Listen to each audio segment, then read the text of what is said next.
Meanwhile, sports marketer Carol Beckford is calling for the intervention of the Prime Minister in the resumption of sports.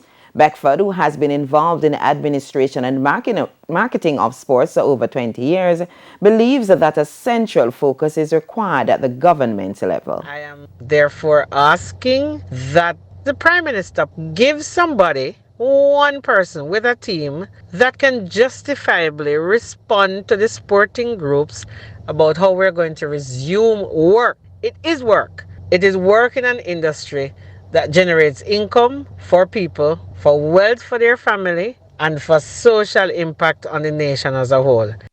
Beckford also pointed to the important role sports play in nation building.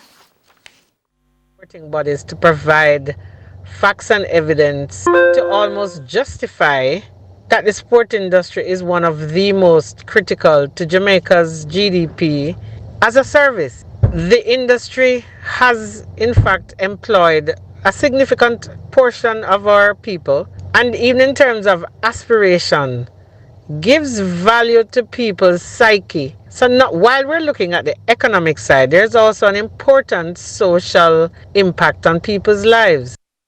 Sporting associations are now required to submit their request for the approval of their events to the Ministry of Sport, which then passes it to the Health and Wellness Ministry.